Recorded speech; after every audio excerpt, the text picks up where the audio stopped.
Hey there, listeners. Welcome to the Portside Podcast, the podcast where young is a word, but not a number. Your podcast for young cruisers. My name is TJ. I'm your host. And if you're new here, I just want to remind you to like, subscribe, comment, and enjoy the show. Welcome, everybody, to the Portside Podcast. This is your host, TJ. Let's get right into it. This is Reddit, our cruise, and this poster, which, by the way, I'm going to butcher every username possible that I read out on when I do these Reddit post videos. So just letting you know. Jonavan. I think that's right. No, the easiest username ever. Probably a literal name, and I still have to do it twice. Can you believe it? But anyways, anybody else never get the drink packages? My wife and I have tried to eat healthier over the past years, and that includes cutting out most soda and alcohol. We occasionally have a soda bear glass of wine, but it's maybe once a week. I couldn't even imagine drinking them multiple times a day or more anymore. Plus, the free water, juice, tea, etc. they have at all the food options are fine for us. I can understand wanting to enjoy a special vacation, but having lots of soda or alcohol aren't even enjoyable for us anymore. We did plenty of that in our college years, and even simply being buzzed all day long, especially all out drunk, no longer appeals to us at all.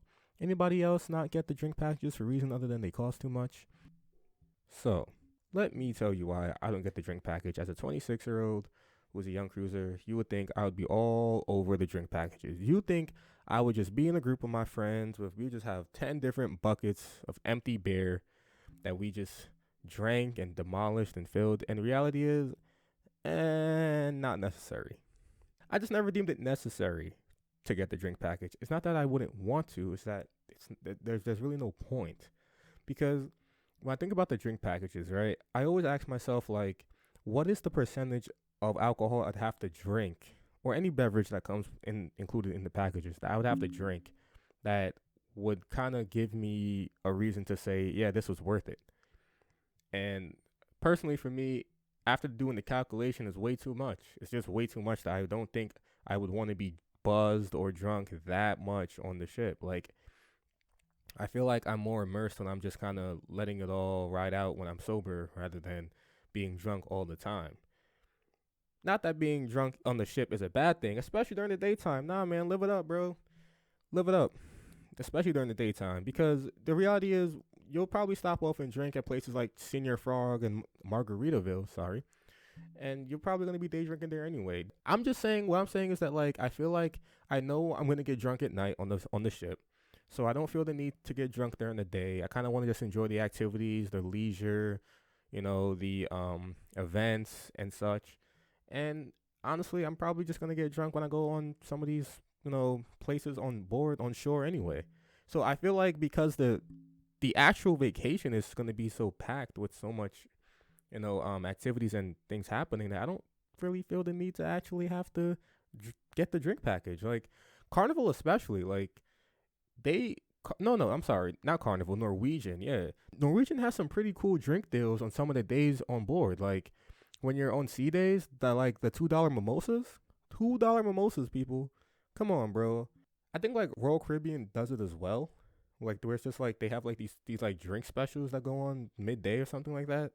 I'm gonna be real with you. Like, I don't really need the drink packages. I don't feel like anyone really does unless you're in a big group of people who all share drinks together. Like, the best part about the drink packages are the beer buckets. Like, they're just unstoppable. They're the only thing I would say that I would be considered when it comes to like, or should be considered when it comes to purchasing the drink package.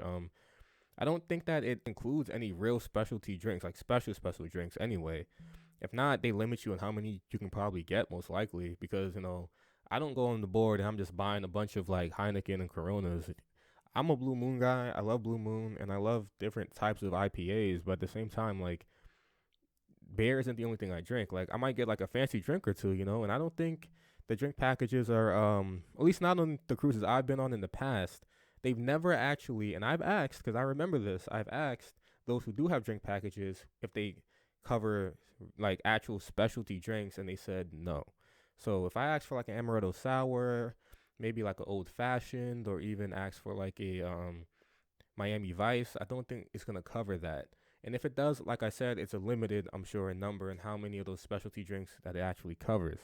So that's why the drink package for me just isn't really worth it, because at the end of the day, I'm not going to be drinking that much on the ship to justify the drink package and its cost. So this poster kind of has a point. Like, the cost really rails it in for me.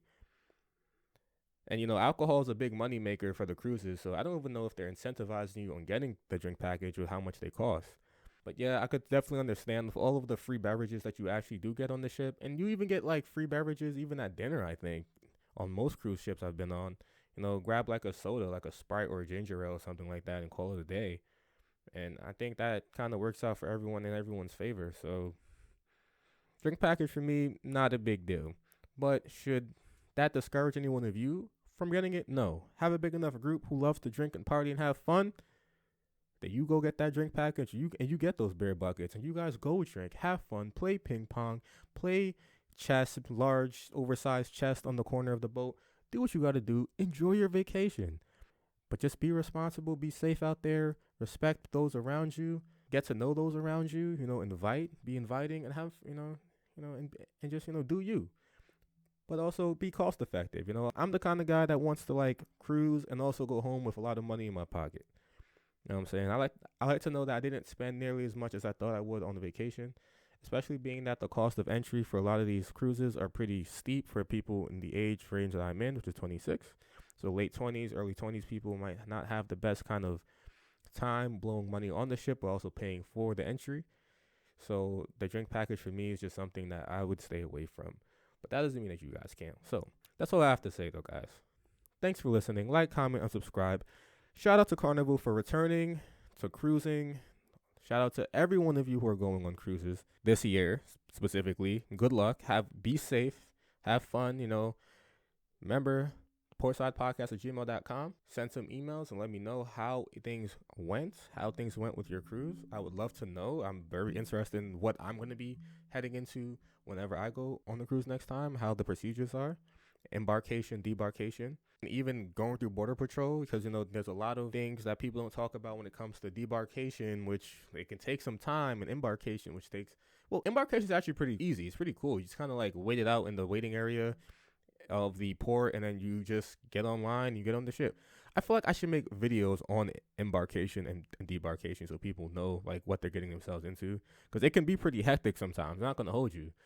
One of the things that helps is the fact that at least with the ports, everyone's kind of walking in one direction, but I don't know if I'll bring this up in its own videos, all right? I'll bring this up in its own videos, but that's about it. Like, comment, subscribe. This has been your host, TJ, signing off. Peace out. Hey there, listeners. Hope you enjoyed today's episode. But before you go, I just want to let you know, whether you're a content creator looking for exposure, a business owner looking to advertise, or simply looking just to give a birthday shout out, you can do so by contacting me at theportsidepodcast@gmail.com. This is your host, TJ, signing off.